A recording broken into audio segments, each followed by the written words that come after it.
Bien, on va donc ouvrir une séance d'un nouveau format, en tout cas dans le cadre de ces journées. C'est la première des tables rondes qui vous est proposée dans ce colloque sur le pouvoir d'agir. Et évidemment, on a beaucoup parlé d'interdépendance, on a parlé de liens, on a parlé de confiance réciproque. Et cela ne pouvait se faire sans faire un tour des acteurs concernés. Et merci à chacun d'entre vous d'avoir répondu présent à l'invitation qui vous a été faite. La question sera substantiellement la même pour chacun des intervenants, c'est-à-dire en quoi, depuis leur place, leur rôle, leur fonction, leur mission, en quoi tentent-ils d'intégrer la notion de pouvoir d'agir, qui n'est pas un fait, mais un concept, nous a rappelé hier Yann Le Bossé. En quoi donc intègrent-ils cette notion de pouvoir d'agir dans leurs actions quotidiennes? On va donc commencer du côté de la sauvegarde du Nord, et pas que, puisque nous avons également une référente ASE, avec des conférences familiales, que, à titre personnel, j'ai découvert à l'occasion de la table ronde. Donc, je souhaite la bienvenue à Sandra Leplat, psy à la sauvegarde du Nord, et à Marie Boutillier, qui est référente ASE. Bonjour à toutes les deux, bienvenue. Je vous laisse nous présenter ce que sont les conférences familiales. Et puis, donc, en écho à ce que je vous disais tout à l'heure, comment ces conférences familiales donnent sens, de votre point de vue, à la notion de pouvoir d'agir. Bonjour, on m'entend bien là? Si vous parlez bien dedans, on vous entendra parfaitement. Ok, très bien. Donc, la conférence familiale, c'est une réunion au cours de laquelle le groupe familial va prendre des décisions et élaborer un plan d'action qui répond à des difficultés familiales qui ont été identifiées au préalable. C'est une réunion qui, au préalable, a été préparée de manière très minutieuse par un coordinateur en conférence familiale qui a été formé pour ça.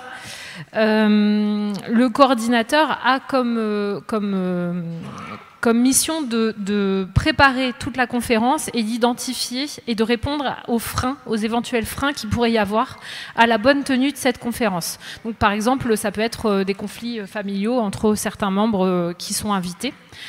Alors, vous voyez dans les slides là qu'on vous passe des outils qu'on utilise pour préparer la conférence familiale. L'outil que vous voyez là, ça s'appelle les 3 maisons. Donc, c'est un outil qu'on utilise auprès des enfants qui sont au centre de la conférence familiale. C'est eux qui organisent la conférence familiale avec nous, avec le coordinateur. Donc la conférence, elle appartient à la famille, ce qui veut dire que les coordinateurs vont être là pour organiser, pour soutenir, pour faciliter, mais c'est bien la famille et l'enfant qui vont être décisionnaires et qui vont prendre toutes les décisions liées à la tenue de cette conférence, donc le lieu, l'heure, la date, etc. Là, vous voyez par exemple dans la slide, c'est des invitations qui ont été faites par l'enfant auprès de tous les membres qui sont invités à la conférence familiale.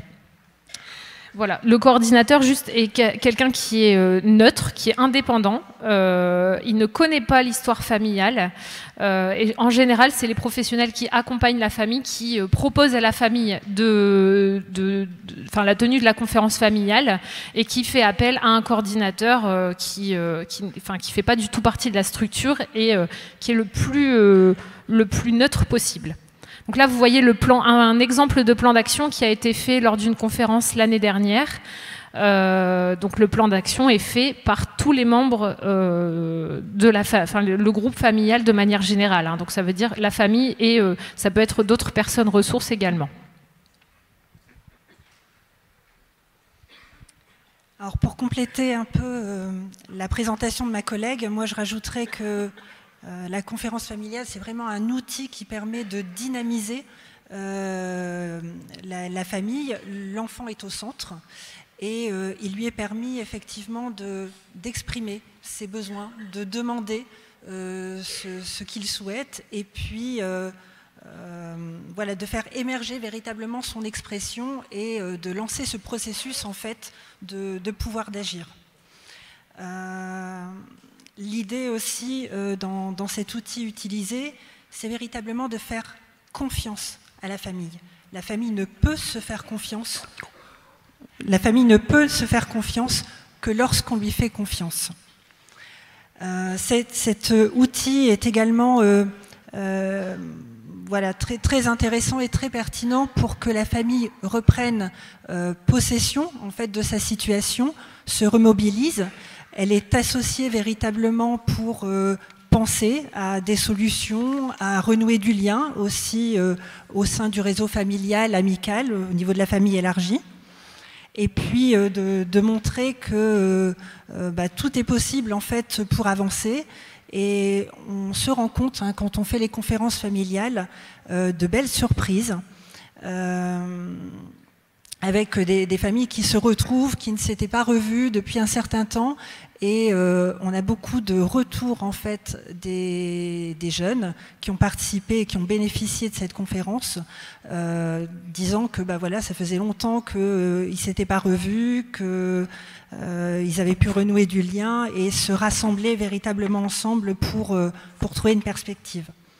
Donc l'idée en fait, du coordinateur, c'est vraiment d'associer la famille, de guider la famille pour trouver des solutions, leur permettre de désirer, parce que régulièrement dans nos pratiques, on se rend compte que voilà, on impulse énormément d'étayage, de guidance, et là on redonne cette liberté, on permet à la famille d'exprimer sa singularité au travers du plan d'action, hein, justement, qui sera mis en place au cours de la conférence.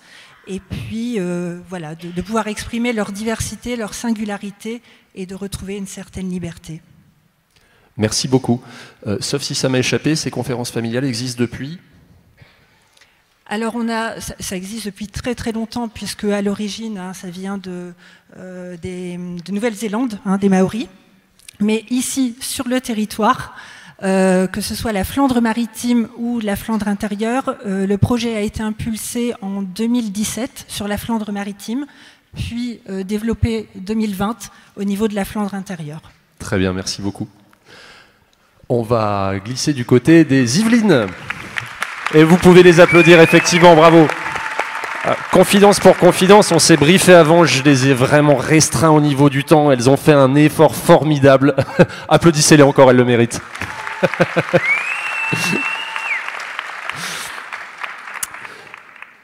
Donc on va du côté de la sauvegarde des Yvelines avec Madame Galère et Madame Gramousenis.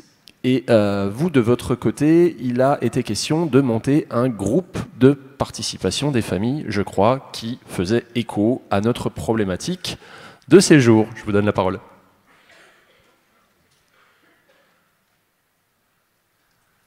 On m'entend ? Oui. En fait, il était allumé, on m'avait dit qu'il fallait appuyer, mais bon. Je n'avais pas besoin. Parlez tout près, tout près. Bon, oui, alors ce groupe Participation Famille n'est pas récent, c'est-à-dire qu'il est au sein du service depuis plusieurs années, de longues années, puisque le service soutient la participation des familles depuis, je crois même avant que j'arrive au service, j'y suis arrivée en 2009. Voilà, donc ce groupe existe, il regroupe 2 travailleurs sociaux de chaque antenne d'AMO et d'AMO renforcés, autour d'une réflexion sur comment faire pour que les familles accompagnées puissent être entendues, puissent agir, puissent participer, d'où le nom, Participation des familles. Et ce groupe a, du coup, cette année, donc c'est tout récent, créé un journal avec et pour les familles que Marion va pouvoir détailler plus tard, ensuite. Mais au niveau du service, qui nous importe beaucoup, et ce qu'on parle beaucoup dans ce groupe-là, c'est comment on accueille ces familles-là et quelle place on leur donne. L'accueil, ça passe par la première rencontre, c'est le thème du journal. Cette première rencontre, elle est importante pour nous parce qu'elle est le socle un petit peu de toute la suite. Et on est assez vigilants sur le fait de les accueillir avec le sourire malgré tout, malgré les problématiques, de les laisser se raconter, de dédramatiser ce qui se passe, parce que une mesure d'AMO, c'est pas simple. C'est pas simple à vivre. C'est aussi leur rappeler leurs droits, leur dire vous avez le droit de ne pas être d'accord avec ce qui se passe, vous avez le droit de nous donner de votre avis, vous avez le droit de nous renvoyer vos propres solutions qui sont aussi certainement les plus pertinentes, puisque vous vous connaissez mieux que personne et vous connaissiez mieux vos enfants que nous, véritablement. Donc c'est vraiment quelque chose de l'ordre de la co-construction. C'est pour ça que j'avais très envie de parler du PPE quand même, au-delà du journal, parce que pour nous, le PPE, c'est un levier, c'est un outil. On est obligé de l'utiliser, mais c'est quand même quelque chose qui est un vrai outil pour nous. Et les familles nous le renvoient de plus en plus. Voilà. Au-delà de ça, je pense que j'ai fait ma part et que le plus important, c'est ce que Marion va dire dans le quotidien, du faire avec les familles, parce que faire avec, c'est les faire participer. Et on a donc ce journal qui est pour nous une grande fierté, mais on a aussi d'autres choses comme le projet Parents-Enfants, qui illustre un petit peu ce que le sociologue a dit juste avant, donc ça nous parlait beaucoup à toutes les deux tout à l'heure. Voilà, donc je vais laisser Marion illustrer. Merci. Oui, c'est bon, on m'entend là. Donc bonjour à tous. Donc effectivement, moi je suis membre de ce groupe de réflexion depuis plusieurs années maintenant, et donc j'ai participé à la création de ce premier numéro, donc qui porte autour du thème se rencontrer en protection de l'enfance. Donc l'objectif du journal, c'était vraiment d'illustrer notre quotidien et de mettre en valeur le travail auprès des familles. On a créé différents articles avec les membres du groupe. Et notamment sur le fait d'illustrer à la fois nos projets, mais aussi la première rencontre, et par la création d'interviews. Donc on a créé diverses questions qu'on a pu poser, nous professionnels, aux familles. Et c'était vraiment très enrichissant d'entendre en fait le ressenti des familles sur le vécu de l'accompagnement, et de retourner un peu les positionnements, puisque là la démarche c'était de se dire là en tant que professionnel on a besoin de vous, on a besoin de vos réponses pour modifier nos postures professionnelles. Donc voilà, je pense que vous avez vu un petit peu défiler en haut les différentes questions. Et par rapport donc oui au projet Parents-Enfants, donc là c'est le fait de regrouper différents ateliers en présence des parents et des enfants, comme les ateliers peinture, les ateliers cuisine, les ateliers photo, ces différentes choses. Et on s'est rendu compte que ça pouvait générer des vrais bénéfices dans la relation éducative, en tout cas pour nous les professionnels, puisque ça donne l'opportunité aux parents de se retrouver entre eux, de se rencontrer, de pouvoir s'exprimer, de se sentir moins seul aussi dans l'accompagnement et dans la mesure qui leur est imposée. Et nous aussi professionnels de sortir du cadre et de changer notre regard. Puisque ce qu'on se disait, c'était que finalement, le pouvoir d'agir, c'était vraiment la place qu'on donne aux familles dans l'accompagnement. Donc nous, en tant que professionnels, quelle place on donne aux familles et quelle place on prend. Voilà. Merci beaucoup à vous. On peut l'applaudir, les applaudir également, s'il vous plaît. Un grand merci. On va passer vers vous, Madame Thomas. Vous êtes administratrice ad hoc. Tout à fait. Voilà. Je ne sais pas si le micro est bien allumé. Essayez de parler devant, si. Vous m'entendez? Oui, c'est bon. On vous entend, formidable. Parfait. Bonjour à tous.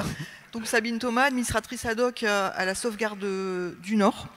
Donc l'administration ad hoc est une mission donc qui, comme littéralement, si on la traduit, donc c'est pour cela et en remplacement d'eux. Donc l'administrateur ad hoc intervient vraiment en remplacement des représentants légaux quand ceux-ci, dans le cadre des procédures, ne sont pas considérés comme étant suffisamment dans la protection de leur enfant ou en capacité de pouvoir le faire. Donc l'administrateur intervient au niveau de procédures, qu'elles soient pénales, civiles ou administratives.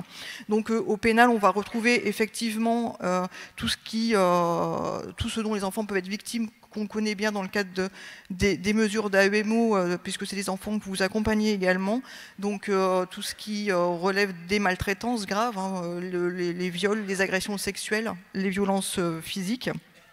Au niveau du civil, l'administrateur ad hoc peut intervenir dans le cadre des procédures de filiation, d'adoption, de succession également, et aussi dans le cadre de la représentation, en fait, puisqu'il se constitue partie civile pour l'enfant, dans le cadre des indemnisations. Donc, dans le cadre donc des procédures administratives, donc plus particulièrement donc pour les mineurs non accompagnés donc qui sont entrés en France, pour leur permettre en fait de les représenter concernant principalement ce qui concerne le droit d'asile. Donc cette mission, elle a au niveau de l'accompagnement de l'enfant en fait un rôle principal, puisqu'il s'agit de représenter l'enfant, de parler pour l'enfant et de représenter l'enfant. Mais dans ma mission, en tout cas, la priorité, elle est sur le faire avec l'enfant. Donc il y a un énorme travail de préparation qui se fait en amont de chaque étape des procédures pour expliquer, vulgariser aussi, puisque quand on est un petit enfant de 7 ou 8 ans, se retrouver devant une grande instance judiciaire, c'est parfois compliqué. On ne comprend pas tout ce qui peut se passer, tous les enjeux. Donc il y a vraiment la notion et le souci de faire avec l'enfant systématiquement tout au long de la procédure. Merci à vous. On reviendra après sur une ou deux questions. Merci beaucoup. On poursuit notre tour d'horizon avec un juge des enfants, Monsieur Valnet. Merci beaucoup à vous de vous être rendu disponible pour notre colloque. C'est extrêmement important, bien sûr, que les juges puissent être présents parmi nous. Donc vous êtes juge des enfants et coordinateur du tribunal pour enfants de Boulogne-sur-Mer. Et la question se pose donc, comment le juge des enfants peut-il ou pas, et on reviendra dans un deuxième tour sur la question des limites, bien sûr, mais dans un premier temps, les leviers, comment le juge des enfants peut-il compatibiliser sa mission avec le pouvoir d'agir dont nous discutons depuis hier? Bonjour à tous, merci beaucoup pour l'invitation. Alors effectivement, la question du pouvoir d'agir et du juge des enfants, elle va pas forcément de soi de prime abord, parce que le juge des enfants, il est là pour intervenir dans le cadre d'une situation de danger et de prendre les mesures d'assistance éducative les plus à même de répondre à cette situation de danger. Maintenant, quand je me suis mis à réfléchir un petit peu sur cette question du pouvoir d'agir, en fait, on se rend compte que très rapidement, la question de la participation des familles, des enfants, à la procédure devant le juge des enfants, elle est primordiale, elle est essentielle. Et elle se retrouve d'ailleurs dans le Code civil, puisque le juge des enfants doit toujours s'efforcer de recueillir l'adhésion de la famille à la mesure envisagée, à la mesure prononcée par le juge des enfants. C'est un point qui est évidemment hyper important parce que le cadre de l'audience va permettre à la famille, aux parents, aux enfants, de discuter dans un cadre contradictoire, en présence du service éducatif, des lieux de vie, des avocats éventuellement, et de débattre de la question de l'intérêt de leur enfant et des mesures éducatives les plus à même de le protéger.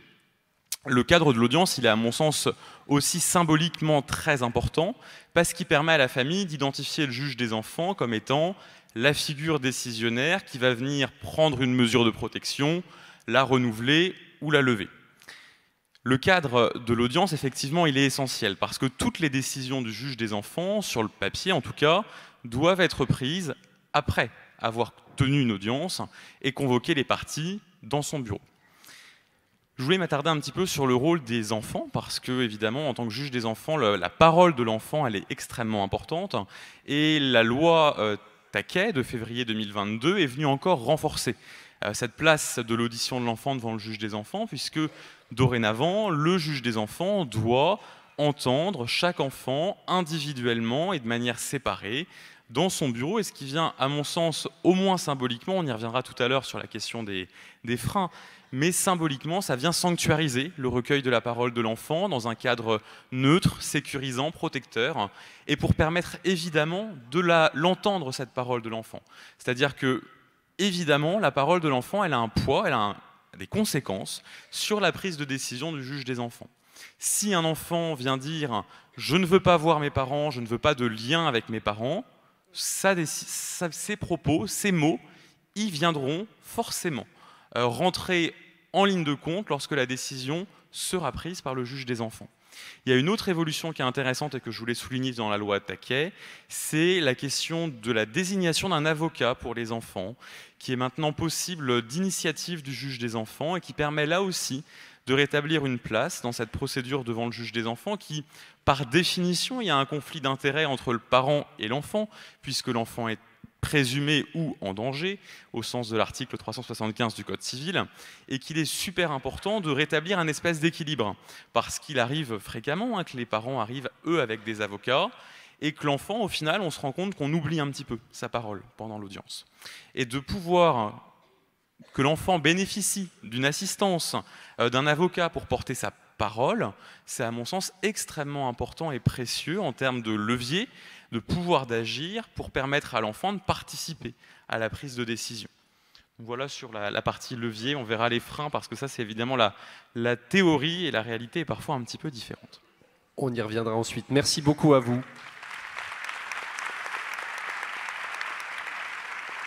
Et on poursuit notre tour de l'espace des points de vue. Aurait dit un certain Pierre B, sociologue qui a tenu à rester anonyme, par Madame Dottini. Madame Dottini, vous êtes aujourd'hui responsable du secteur enfance-famille à l'URIOPS Hauts-de-France et vous avez un passé, je crois, au CNAEMO également, que je vous laisserai présenter. Je vous donne la parole. Vous, ce qu'on vous demandait, c'est justement de donner un peu de recul à tout ça et, me semble-t-il, vous aviez même conduit des travaux récents pour essayer de s'intéresser à la question. On vous écoute.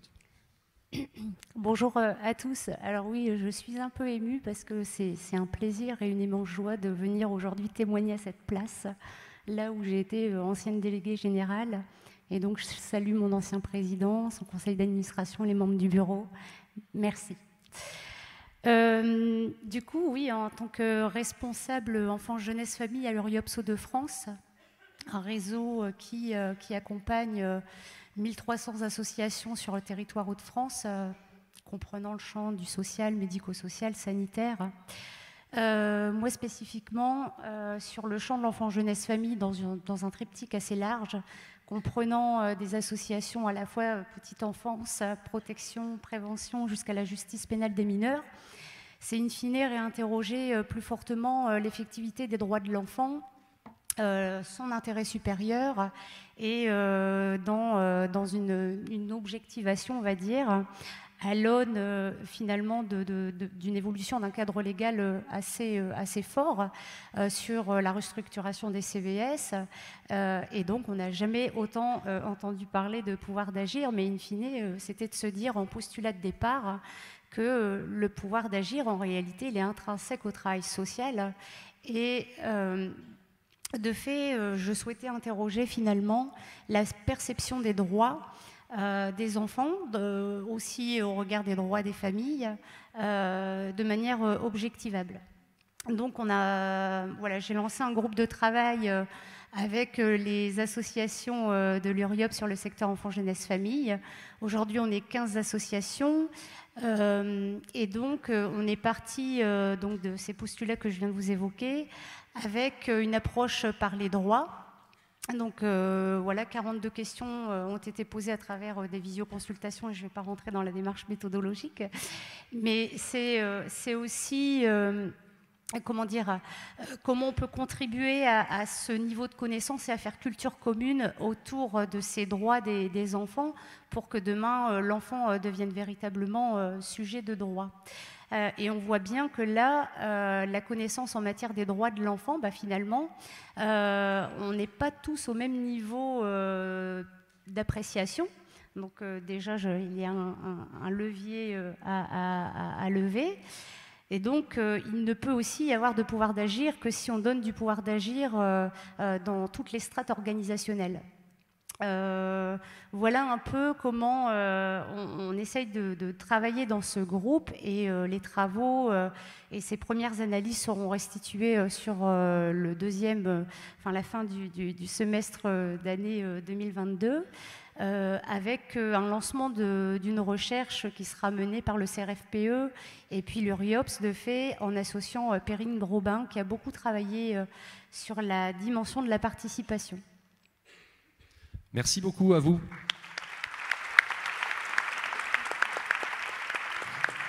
Alors, un immense merci, parce qu'encore une fois, vous avez tous et toutes parfaitement respecté le timing contraint que je vous avais donné, ce qui me permet de demander à la salle de préparer dès à présent ces questions. On a dit l'intérêt maximal de cette table ronde sera dans les échanges avec la salle. Donc vraiment, si vous en avez, je vous invite, peut-être on peut dès à présent éclairer la salle et que les bras se lèvent. On va aller aussi des intentions à la réalité. Vous disiez, Monsieur Valnet, bon bah voilà, des intentions, on les partage. C'était d'ailleurs des échanges bilatéraux avec Madame Dottigny, on allait dans ce sens. Tout le monde partage ça, mais dans la réalité des faits, c'est pas toujours aussi simple. À votre place de JE, on imagine aisément que la surcharge des tribunaux est une entrave aux intentions que vous avez citées. Il y en a peut-être d'autres. Enfin voilà, quels freins vous ciblez, comment vous les dépassez ou comment vous essayez de les dépasser? Alors effectivement, il y a deux natures de freins en tout cas différentes que je vois. Il y a les freins, on va dire, structurels, parce que le pouvoir d'agir des parents, il est limité par l'intérêt de l'enfant et que le Code civil prévoit tout un tas de mécanismes qui viennent limiter cette participation. Alors je ne vais pas rentrer dans les détails, mais on les connaît effectivement, c'est les procédures d'urgence type OPP, suspension de droit de visite des parents, anonymisation des lieux d'accueil, retrait de pièces du dossier d'assistance éducative lors de la consultation. Tous ces mécanismes-là, ils permettent de protéger l'intérêt de l'enfant, mais viennent forcément freiner le pouvoir d'agir des parents. Le point où il est beaucoup plus compliqué, effectivement, et difficile à entendre, c'est lorsque les freins sont de nature conjoncturelle et que effectivement la surcharge des tribunaux pour enfants vient limiter drastiquement parfois, sensiblement, le pouvoir d'agir des enfants et de leurs parents. Pour vous donner un petit ordre d'idée, au tribunal pour enfants de Boulogne-sur-Mer, qui couvre de Calais à Berck et de Boulogne-sur-Mer à Marconne, si on va de nord au sud, de ouest en est, nous suivons 3400 enfants, tous les trois juges des enfants du tribunal. Nous tenons entre 5 et 7 audiences par matinée. Nous consacrons donc en moyenne 30 minutes aux familles. On parlait d'audition de l'enfant tout à l'heure, on est à 2-3 minutes d'audition. Les auditions séparées des enfants, effectivement, sur le papier, c'est très attractif et intéressant. En pratique, on ne le fait pas. Et même le principe de l'audience, qui est pourtant le principe sacro-saint devant le juge des enfants, de plus en plus dans des tribunaux pour enfants de France, on statue hors audience, sur pièce. On commence par les mesures d'investigation et les AEMO, et puis quand on est totalement sous l'eau, on finit par faire les placements hors audience. Ça, c'est aussi une réalité de certains tribunaux pour enfants. C'est pas encore celle de Boulogne-sur-Mer, mais ça pourrait le devenir effectivement quand, à titre purement informatif, on devrait être 5 juges des enfants à Boulogne-sur-Mer au lieu de 3. Ces difficultés-là, elles viennent vraiment mettre un frein au travail éducatif, parce que pour tous les éléments qu'on a précités tout à l'heure, l'audience, elle constitue malgré tout un moment pratique et symbolique important, nécessaire pour le travail éducatif. Alors c'est vrai que c'est pour ça que, à mon sens, c'est vraiment nécessaire de rendre visibles ces dysfonctionnements institutionnels, parce que si la protection de l'enfance, elle tient en grande partie par la passion, le dévouement, l'engagement, tant sur le terrain que dans les juridictions des professionnels, c'est aussi une matière éreintante, fatigante, et qu'effectivement, c'est aussi la réalité que de plus en plus, tant sur le terrain qu'en juridiction, on s'arrête, on fatigue, et c'est les familles qui en font le plus les frais. Voilà. Merci beaucoup.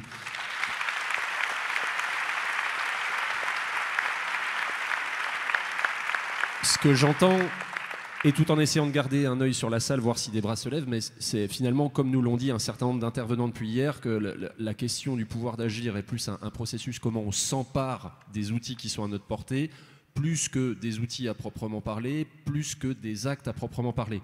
Et en la matière, si je reviens vers vous, Madame Galère, Madame Gramocénis, tout à l'heure, on a entendu Monsieur Sochard nous dire, en citant Senley, que un travail sur la parentalité pouvait être, je cite, une centration trop forte, un axe piégé et piégeant, qu'étaient les groupes de parole. Alors, là, exemple typique, vous le ressentez pas du tout comme ça. Donc, est-ce que vous avez vécu certaines limites, certains freins, justement, est-ce que vous avez senti à un moment le risque normatif dans vos groupes de parole, ou est-ce que c'est quelque chose qui n'est jamais apparu? Et puis, si vous l'avez ressenti, est-ce que vous avez pu le dépasser?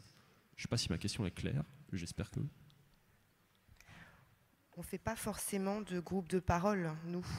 On est plus axé sur les interviews au niveau du journal, hein, où du coup, le travailleur social va interroger la famille sur son ressenti, sur son vécu, sur la manière dont il perçoit les choses. Ensuite, sur les ateliers parents-enfants, c'est du partage. C'est-à-dire qu'on n'est pas là pour parler de leurs difficultés à ce moment-là. On est là pour partager un temps ensemble. Et ce sont les parents qui, oui ou non, partagent eux-mêmes leur quotidien. Sur des petits, à un moment donné, les éduques me racontaient, bon là c'était intéressant parce que la mère a posé la question sur le développement de son enfant parce qu'il se mettait toujours pas debout. Et l'autre mère lui a dit oui mais faut pas vous inquiéter parce que moi dans mon expérience voilà ce qui s'est passé, voilà comment j'ai fait. Et en fait elles ont partagé ensemble ce moment-là et elles ont construit ensemble quelque chose. Et elles se sont rassurées. Les éduques, du coup, étaient en retrait, c'est-à-dire qu'elles n'ont fait que permettre au groupe de construire quelque chose ensemble, en fait. Créer Voilà. des conditions favorables, nous disait hier Yann. C'est pour ça que ça nous parlait beaucoup, ce qui a été dit juste avant. Ok, très bien, Voilà. merci beaucoup. Je me tourne vers la salle. Ah, un bracelet levé en plein milieu.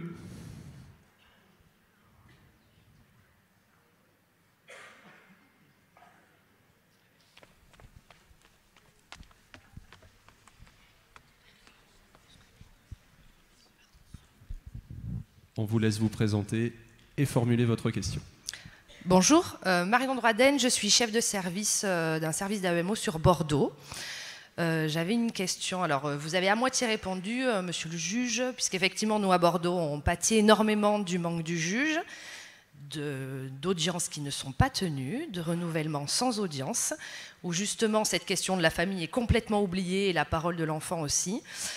Et je voulais savoir si ça a avancé un petit peu la communication entre le juge des enfants et le juge aux affaires familiales, puisqu'on est dans toujours la même problématique où on a des contradictions.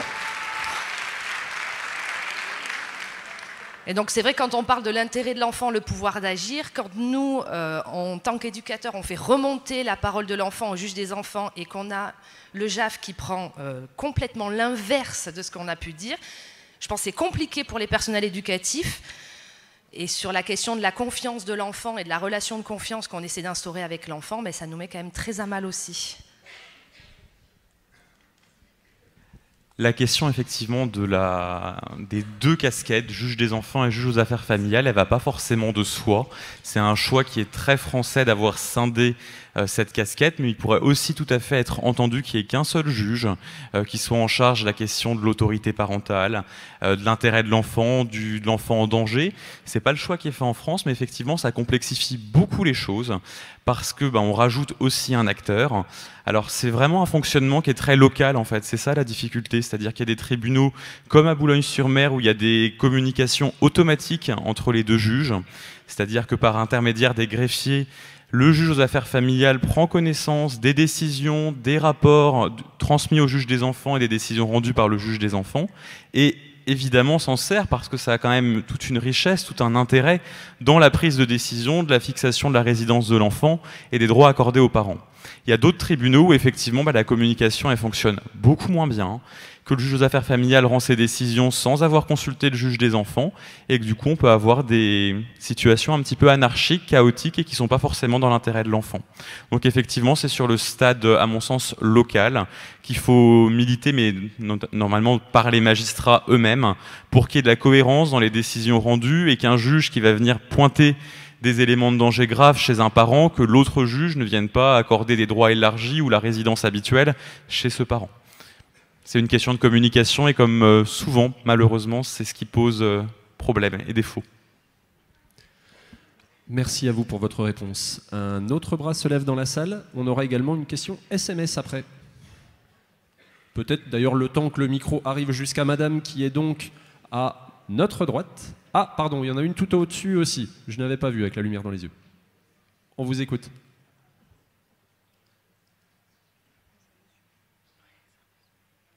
On vous écoute dès que les problèmes techniques sont résolus. Alors, on m'entend ou pas? C'est tout. Alors, je suis Bastien Lavestre, je suis éducateur spécialisé dans un service d'accompagnement éducatif intensif sur Lyon. Je reviens sur les mesures qui sont renouvelées sans audience ou qui sont ordonnées sans audience et qui vont des fois à l'encontre de la demande de la famille. Est-ce qu'il y a une possibilité en tant que professionnel ou service d'aller à l'encontre de ces décisions? Quelles sont ces procédures? Voilà. Je ne sais pas si je suis clair dans ma question.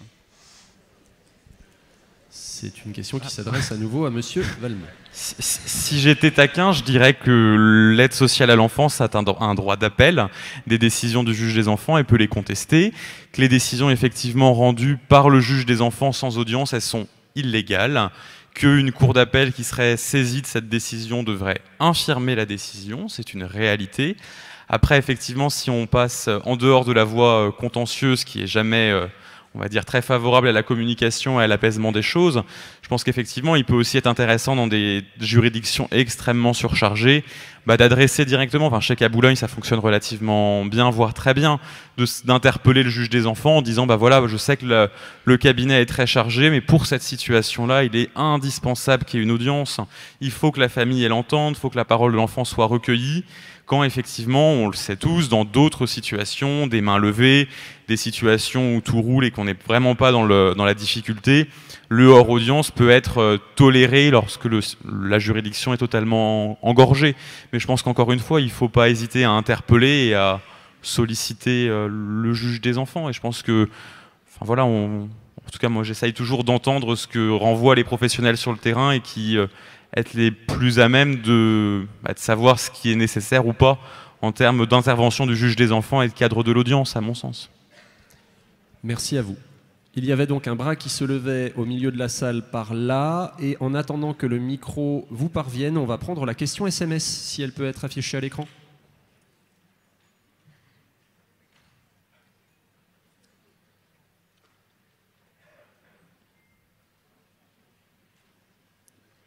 Bon, nous on n'a rien.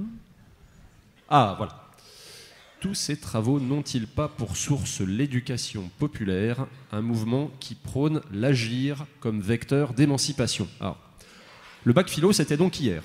Voilà, donc maintenant c'est fait. Néanmoins, qui veut se lancer sur cette question? Puis peut-être ça permettra à notre juge de se reposer 2 minutes, parce que de manière pas très surprenante, les questions se centraient sur lui. Les présences exceptionnelles sont souvent les plus profitables sur les plateaux, mais voilà. Peut-être parmi vous, il y en a qui ont un lien, sinon un passé dans l'éduc-pop? Je vais faire avec ce que je suis et comment moi j'interroge cette dimension du pouvoir d'agir.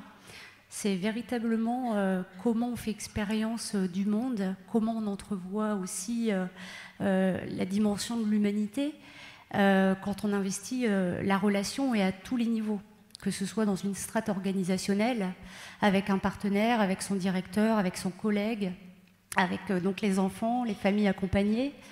C'est de se dire que finalement toutes les assos portent une éthique de conviction, toutes les assos portent des valeurs humanistes, et que de fait, ça nous renvoie, oui, à un principe philosophique, et de comment on vise la dimension de l'humanité, et que oui, ça nous renvoie sur une éducation populaire, mais au-delà de ça, c'est comment on vise l'humain dans nos accompagnements, et que tous les prismes doivent être appréhendés, là où parfois le législateur, et je tente de pas trop l'accabler, mais on a tendance parfois à trop entrer par un prisme, et on le voit dans la dernière loi Taquet, où on est quand même véritablement sur un prisme du placement.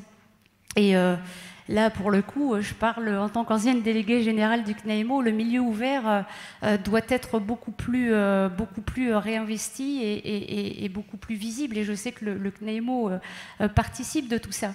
Mais c'est que aujourd'hui, il y a nécessairement besoin d'appréhender l'entièreté du dispositif avec l'ensemble des acteurs. Il y va d'une co-responsabilité au nom de l'intérêt supérieur de l'enfant. Donc voilà, c'était pour vous partager cette réflexion. Merci à vous, Madame Dottini. Alors, il y avait donc une question par là-bas. Je pense que le micro est arrivé à bon port. Oui. Bonjour, Nelly Deverchère, je suis conseillère technique en travail social au département de la Gironde. Et dans ce cadre, je coordonne la démarche des conférences familiales en lien avec les associations de la GEP et Rénovation, je sais qu'ils sont dans la salle. Et puis, donc je voulais témoigner, et je remercie les collègues du Nord pour votre témoignage et cette mise en lumière sur les conférences familiales. Je voulais témoigner de la dynamique nationale et départementale, parce qu'on parle du Nord, de la Gironde, mais il y a aussi l'Ardèche, les Deux-Sèvres, Côte-d'Armor, Seine-Saint-Denis, Pyrénées-Orientales, Haute-Garonne, enfin j'en oublie certainement, donc peut-être que c'est l'occasion de rencontrer certaines de mes collègues. Mais pour dire aussi, et je réinterroge à nouveau le juge des enfants, mais la question, parce que les conférences familiales, c'est un vrai essor en France depuis une dizaine d'années, on en parle depuis 20 ans. Laurence Sauchard intervient dans le cadre de la formation pour mettre justement le focus sur l'importance d'élargir le cercle, et les conférences familiales, c'est un vrai outil de participation des familles, de codécision et de prise de décision au final.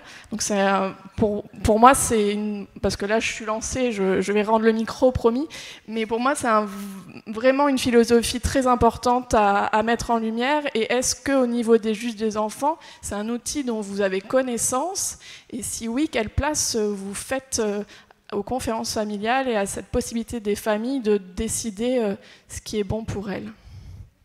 Alors, je vais être très décevant, je suis désolé, mais moi je ne connaissais pas avant la journée d'aujourd'hui les conférences familiales. Donc je ne les pratique pas au quotidien, et honnêtement je ne connaissais pas leur existence sur le ressort, sincèrement. Alors on peut transformer ça en question et en vœu. Qu'attendriez-vous à votre niveau d'un juge des enfants par rapport aux conférences familiales? Et j'ajouterai une deuxième question qui rebondit sur élargir le cercle. Vous avez donc parlé d'un coordonnateur extérieur et neutre. Qui sont ces coordonnateurs? Y a-t-il un profil qui se dégage chez ces coordonnateurs, ou au contraire ont-ils des profils très diversifiés? Enfin bref, voilà, si vous pouvez nous dire un peu plus sur ce rouage du cercle conférentiel. On m'entend là? Oui. Juste, nous sur notre territoire, parce que je suis en Flandre intérieure et Flandre maritime, les juges pour enfants ont bénéficié d'une présentation. Mais encore une fois, tout est très local. Et par rapport à votre question, de la même manière, ce qui se fait dans le Nord sur notre territoire ne sera pas forcément valable en Gironde ou ailleurs. Chez nous, en fait, il y a un réseau qui a été créé entre 3 associations, la Sauvegarde, la GSS et le département. Et on a bénéficié de la même formation en même temps, ce qui nous permet d'avoir des personnes dans plusieurs associations différentes et de pouvoir assurer cette neutralité. Donc si moi, en tant que référente ASE département du Nord, je préconise une conférence familiale, la famille est d'accord, j'ai besoin d'avoir une personne qui ne connaît pas du tout la famille, donc ça ne sera pas une de mes collègues, ça ne sera pas quelqu'un du département, et on va plutôt privilégier quelqu'un qui est soit hors territoire, soit de la GSS ou de la Sauvegarde. Et en plus de ça, ce réseau permet aussi régulièrement de se retrouver et de pouvoir débriefer des situations. On vous a dit tout à l'heure, c'est une préparation qui est assez intense, qui dure à peu près 2 mois. Pendant laquelle on a parfois foule de questions qui arrivent, et le réseau est vraiment là en soutien pour qu'on puisse faire un accompagnement conférence familiale qui soit le plus adapté possible. Vous parliez du profil justement des coordinateurs, absolument. Donc ça permet de rebondir. Parlez bien dans le micro, oui, très près. Au niveau du profil des coordinateurs, donc effectivement qu'on vienne du département du Nord, de la GSS ou de la Sauvegarde, voilà, il y a des fonctions et des formations qui sont différentes. Donc il peut y avoir des éducateurs spécialisés, des assistantes sociales, des psychologues comme moi, des secrétaires également. Donc voilà, on a divers casquettes habituelles dans notre mission au quotidien. Mais en tant que coordinateur de conférences familiales, voilà, on a cette autre casquette à devoir prendre de la distance, à lâcher prise avec nos repères habituels et à rencontrer la famille pour voilà, pouvoir répondre à ses besoins dans l'ici et maintenant, et puis engager véritablement ce processus de décision à l'interne de la famille elle-même. Très bien, merci beaucoup. Il y a encore au moins une, peut-être plusieurs questions SMS. Je vous propose qu'on les prenne à l'écran. Puis j'ai vu aussi, donc, d'abord la question SMS et on prendra la question salle tout de suite après. Entre pouvoir d'agir et injonction de participation, quels risques et quelles limites? Il faudra un colloque là-dessus. Néanmoins, on peut échanger. Peut-être... Madame Thomas, une réaction là-dessus? Alors, une des questions que je n'avais pas encore osé vous poser, c'était de dire, vous, dans votre rôle, vous pourriez être sur ligne de crête entre parler avec ou parler à la place d'eux. Ce n'est pas exactement la question qui est posée, mais voilà, est-ce que des fois, vous ressentez subir cette injonction, ou faire subir à l'enfant cette injonction de participation lorsque vous le représentez, par exemple? Alors, évidemment, il y a une part d'injonction, puisque de toute façon, notre intervention, elle se déclenche à partir du moment où on est désigné par un magistrat, avec forcément une mission à mener, donc avec l'enfant ou les enfants. Et effectivement, quand un enfant ne voudrait par exemple plus ou pas être accompagné, et être accompagné parce qu'il subit des pressions par l'environnement familial. Effectivement, la question de son pouvoir d'agir, à ce moment-là, on se la pose et on y réfléchit. Et c'est important, effectivement, aussi de pouvoir le faire de manière collective avec d'autres collègues administrateurs ad hoc et aussi en lien avec l'avocat duquel on est accompagné donc dans le cadre des mesures pour vraiment évaluer et soutenir et garder entre guillemets et tenir compte de la parole de l'enfant jusqu'au bout. Mais c'est effectivement quelque chose qui peut se poser. Très bien. Au niveau des interviews famille pour le journal, est-ce que cette question s'est posée aussi ou... Ah, qui veut le bâton terreux? Les interviews famille, en fait, on demande, on réfléchit à quelle famille serait susceptible d'accepter déjà et d'être assez à l'aise pour pouvoir parler de soi et de son ressenti. C'est pas si simple que ça. Assurément. Et si elle refuse, elle refuse.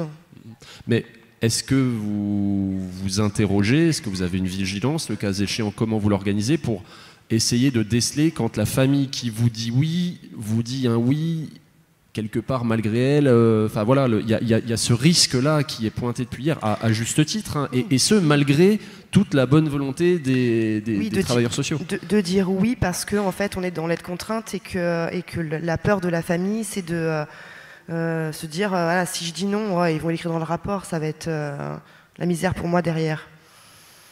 On le sait, on l'a en tête systématiquement, mais pour tout, même pour une simple activité. Bien sûr. On va se dire, on va aller à la mer en mois de juillet. On va demander à telle et telle famille. Évidemment qu'on a en tête que le non est difficile pour eux. Mais c'est tout le travail de posture qu'on peut avoir auprès d'eux depuis le départ. Et c'est pour ça que je parlais de la rencontre tout à l'heure. C'est-à-dire qu'à partir du moment où on leur dit, on leur rabâche aussi qu'ils ont le droit de ne pas être d'accord, il faut qu'ils disent quand ils sont mal à l'aise. Il faut vraiment partager. C'est pas inné, ça se construit. Ça fait partie du lien de confiance. Quand la famille arrive à avoir à peu près confiance, tout est biaisé quand même, mais quand ils arrivent quand même à avoir un petit peu confiance, ils ont cette possibilité de dire non. Et quand ils disent non, quelque part, nous on est contents.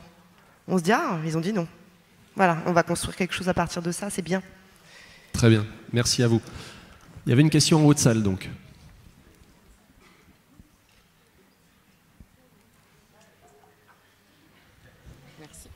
Bonjour, Marie, je suis éducatrice à Limoges, à EMO. Je suis désolée, j'avais encore une question pour monsieur le juge. Il est aussi là pour ça. Alors, le retour est très compliqué, donc CHC, pardon. Oui, c'était sur la parole de l'enfant et le fait que le bureau du juge soit un endroit sécurisé. Moi, j'avais une question, en fait, sur le... Je trouve que ça peut être à double tranchant, cette question de la parole de l'enfant, dans l'idée que je ne sais pas... Alors, la question, elle est là. Pardon.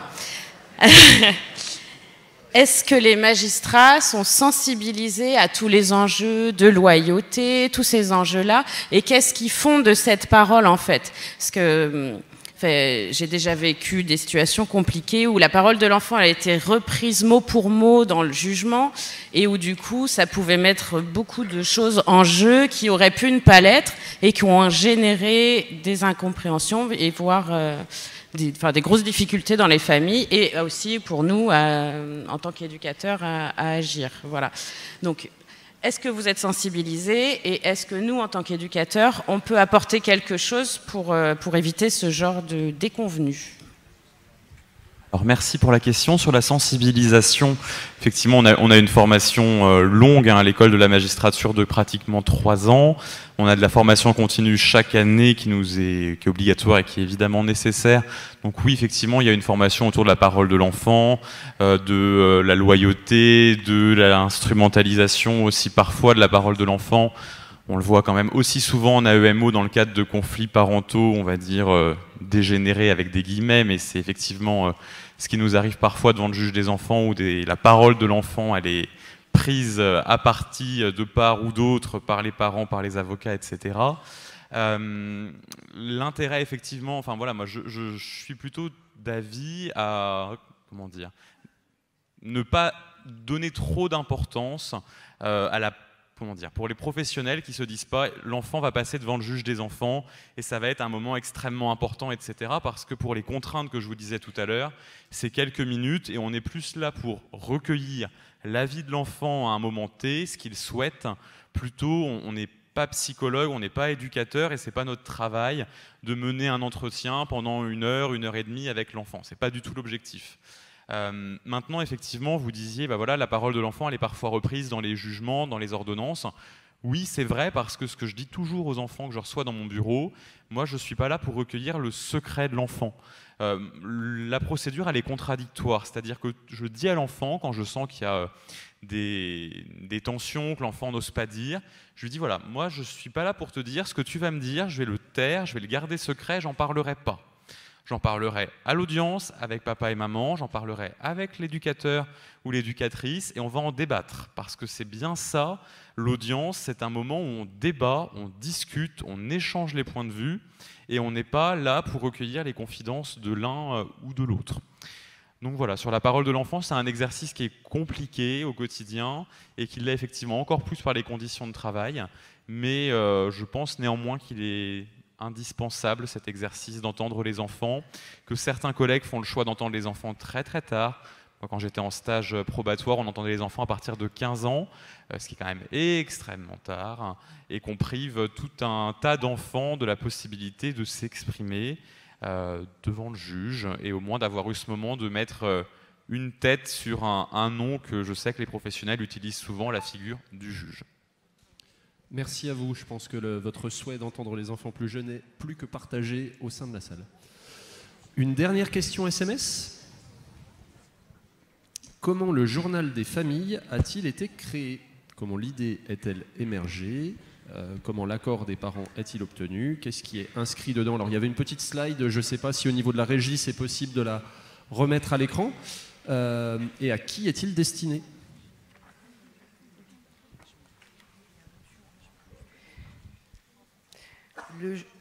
Le journal a été créé par le groupe, mais sous l'impulsion de Madame Guédon, qui est juste là, lève la main,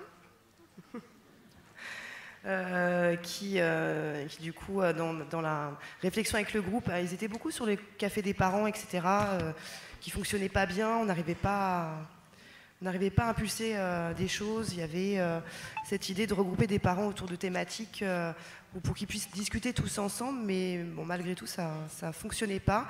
Et l'idée de Justine autour de cette création de journal a fait émulation au niveau du groupe.